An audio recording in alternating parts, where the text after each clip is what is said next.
Malas, ¿cómo están? Yo soy Chefis y en este video vamos a hablar de una de las áreas más oscuras en la industria del anime. Así que comencemos de nuevo. Malas, ¿cómo están? Yo soy Chefis y en este video vamos a hablar sobre Estudio Mappa, de por qué muchos mangakas quieren trabajar con ellos y si realmente sus trabajadores conocen la definición de fin de semana. Así que comencemos. Boom. Y para los que están como Chefis, contexto. Mappa es uno de los estudios más grandes que hay actualmente en Japón. Y si te preguntas animación de qué, es un secreto. Y si no has escuchado de Mappa, seguramente has escuchado de los animes que ha animado, como por ejemplo Komachi to Dangoro o el ultra famosísimo Megumi to Tankyu 2. Pero Mappa no es solo conocida por sus famosísimos animes. Seguramente también has escuchado de su cultura de explotación laboral extrema, que también es conocida como la empresa desde la que puedes disfrutar tu vida familiar de manera remota. Pero más allá de los memes, ¿qué realmente ha hecho Mappa? Estudio Mappa fue creado por nadie más y nadie menos que uno de los cofundadores de otro super estudio. Se llama Chan Chan Cho Madhouse por Masao Maruyama, un legendario de la industria. Y para los que están como Chefis, porque es legendario, puedes googlear. Pero lo que necesitas saber de Maruyama es que empezó como animador en Madhouse. Luego creció tanto profesionalmente como en edad. Se hizo viejito. Así que decidió irse de Madhouse y fundar su propio estudio. Su idea era tener un estudio pequeñito, donde pudiera tener pocos proyectos, libertad creativa y más tiempo. Pero sale mal. O quizá bien. Irónicamente, Estudio Mappa se volvió mucho más exitoso de lo esperado. Algunos dicen que incluso más grande que Madhouse, lo que hizo que se volviera un lugar con muchísimos proyectos y bastante presión laboral. Maruyama sufriendo del éxito. Por cierto, me olvidé, Mappa fue fundado en el 2011 y por los 2016 Maruyama dijo hasta aquí nomás. Ya soy mayor, quiero algo tranquilo. ¿Y qué hizo? Fundó un tercer estudio y se llama Estudio M2. ¿Podrá Maruyama tener paz finalmente y dedicarse a su creatividad? ¿O seguirá sufriendo de la maldición de no poder dejar de ser exitoso y millonario? ¡Qué tragedia! Pero bueno, la cosa es que Mappa empezó con pie derecho desde su primera animación. Se llamó Kids on the Slope y fue dirigido por el poderosísimo Shinichiro Watanabe, el genio que hizo Cowboy Bebop, Samurai Champloo y pronto Lazarus. La cosa es que ese trabajo fue hermoso e impecable, como yo. Después de esto, Mappa tuvo más proyectos y luego más y ahora se ahoga del éxito. Entonces, sabiendo esto, ¿qué tan grande es Mappa? Muy grande. Su valor estimado en el mercado es de $1,5 billion de dólares. ¿Sabes cuánto es eso? Podrías comprar todos los mangas que hay en circulación de One Piece 3 veces y te sobra para tu onigiri. Por cierto, toma uno.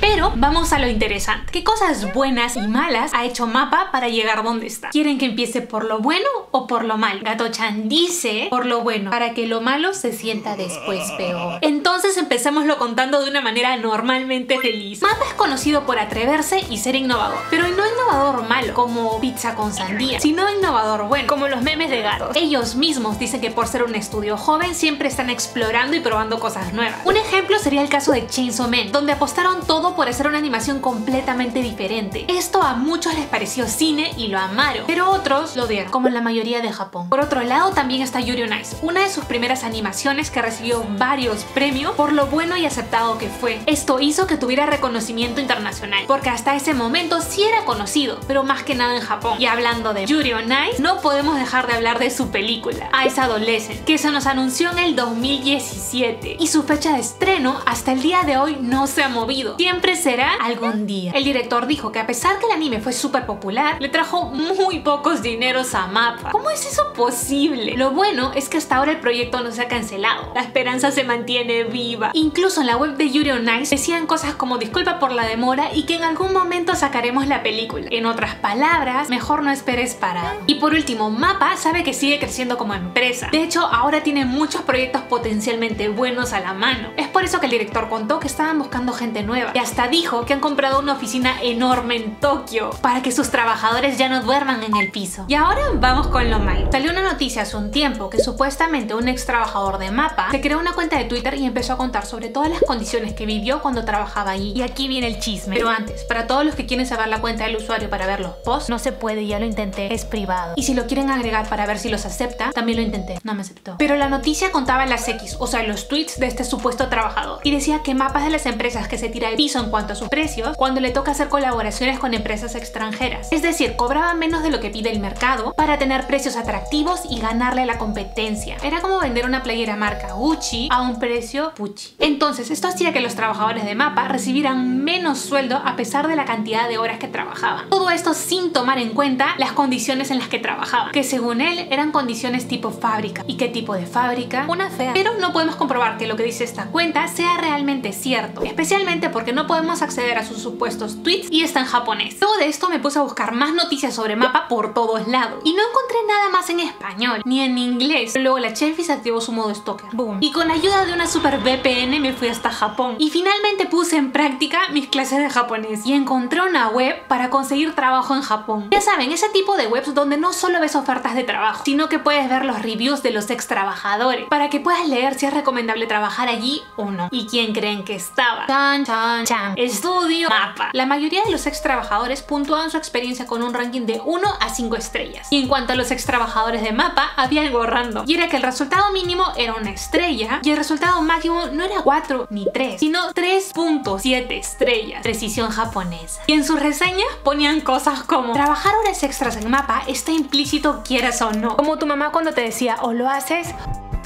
o lo haces. Luego decía: sí te pagan horas extra, pero máximo $70 al mes. Así trabajes 80 horas a la semana. Idealmente deberían trabajar solo 40. Y la última para mí fue la mega confirmación. Mappa es una empresa que está abierta los 7 días de la semana, los 365 días del año. Ni la tiendita de la esquina se atrevió a tanto. Para los que están como Chefis y de los dineros, ¿se sabe algo? Sí, pero no es prudente contarlo. Cuéntalo. Bueno, los salarios varían, pero para que tengas contexto, según la página de Trading Economics, el salario mínimo en Tokio es de $961. Puede variar dependiendo de la fuente. Pausa. Acaba de salir una noticia mientras estoy grabando este video a las 4:37 de la tarde. Y decía que un usuario filtró los sueldos de Mappa. Y este salario era para un puesto administrativo. Y era aprox $1,650. Ahora vamos a comparar estos sueldos con los de un animador de Mappa. Tenemos el de un empleado senior, que aproximadamente le estaban pagando $1,587 al mes. Y a fin de año le daban un bono con la misma cantidad de su sueldo. O sea, un aguinaldo o una gratificación. Y luego tenemos a un animador junior que le pagaban $970 al mes. A este no le tocaba bono ni un cupón para su pastelito navideño. Pero vale mencionar que en ambos casos les pagaban el transporte. O sea, le dan para su tren. Y escuchando estos sueldos, dependiendo del país de donde seas, puede parecer bastante. Pero tengamos en cuenta que esto es Tokio, una de las ciudades más caras del mundo. Así que la mayor parte de su sueldo se le va en comida y en renta de departamento, al que solo pueden regresar una vez por semana. En otras palabras, a pesar de todo lo que trabajan, algunos están ganando para sobrevivir. Y no sé si se han dado cuenta, pero si lo que hizo esta noticia es real, alguien que trabaja en el lado administrativo estaría ganando más que un animador de Mappa. ¡No! Y por último, el director de Mappa ha escuchado estas noticias de la sobreexplotación en la empresa. ¿Y qué creen que dijo? Para los que piensan, seguro negó todo y dijo que es mentira. Pues no, de hecho todo lo contrario. Dijo: sí lo hacemos, pero no somos los únicos. Sinceridad ante todo. Yo después de leer todo esto sobre Mappa, jamás quisiera trabajar allí. Yo también. A ver sus ofertas de trabajo. Y fue aquí cuando encontré cómo Mappa se presenta al mercado para sus potenciales trabajadores. Y decía: estamos buscando un animador. Ven, trabaja con nosotros. Suena sospechoso. Y nos encargaremos de guiarte y enseñarte todo cuidadosamente desde el principio. Suena más sospechoso. De hecho, nuestros trabajadores están entre sus 20 y principios de 30 años. En otras palabras, si tienes más de 35 años, no te queremos.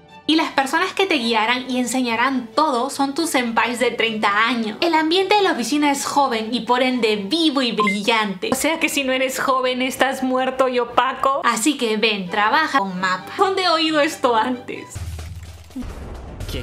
Pero no acaba ahí. Luego nos habla de sus super beneficios. 2 días libres a la semana, como cualquier otro horario de oficinista, y 10 días de vacaciones al año, válido para después de renunciar. Pero bueno, en conclusión, ¿qué aprendimos hoy? Yo que quiero ser como Murayama. Y sobre Mappa, que es un estudio creativo y que en general se animan bien. Eso explica por qué tantos mangakas quieren trabajar con ellos. Pero también confirmamos que les gusta exprimir a sus trabajadores peor que limón sin jugo. Pero no olvidemos la profunda y sincera frase del director de Mappa. Mappa exprime a sus trabajadores, pero los otros estudios también. Ay, suena horrible. Pero en sí tiene razón. Todos los estudios de animación son conocidos por eso. Pero vale la pena decir que no todos los estudios son así. Hay una lucecita al fondo del túnel. Kyoto Animation, que ha hecho animes como el poderosísimo Keion, el rompecorazones Violet Evergarden, entre otras joyas. Incluso de ellos se dicen que son un estudio justo que le paga bien a sus trabajadores. Que de hecho, en medio de todo, se preocupa por ello. KyoAni sacando la cara por el rubro. Y para los que están como Chefis, ¿y tú qué opinas sobre MAPPA? A mí sinceramente sí me gusta cómo anima, la mayor parte del tiempo. Sé que a veces no ha animado cosas que deberían estar animadas, pero en general en el aspecto de animación siento que está haciendo un buen trabajo y sigue mejorando constantemente. Pero si hablamos del aspecto laboral, está empeorando constantemente, esforzándose por ser los mejores en todo. Pero bueno, eso ha sido todo por el video de hoy. Cuéntenme ustedes qué opinan de MAPPA. ¿Les gusta su estilo de animación? Investigando para este video, leí sobre algunas personas que genuinamente odian el estilo de animación de MAPPA y otros lo idolatran. Yo siento que no estoy en ninguno de los dos extremos, pero por eso me da mucha curiosidad de saber qué piensan ustedes. Así que los voy a estar leyendo en los comentarios. Gracias por llegar hasta esta parte del video. Y solo por llegar hasta aquí les contaré un secreto. Me llamo Stephanie y me gusta ver anime y leer manga. No se lo cuenten a nadie. Y ahora sí, eso ha sido todo por hoy. No se olviden de darle un poderoso like a este video, suscribirse, darle a la campanita y seguirme por mis redes sociales. Ay, hay chisme. La vida en Nueva York.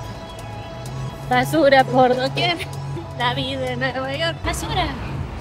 Basura. Recuerden que si nadie los quiere, la Chefis sí. Yo les mando un corazón súper poderoso en forma de onigiri. Nos vemos en un próximo video. Bye.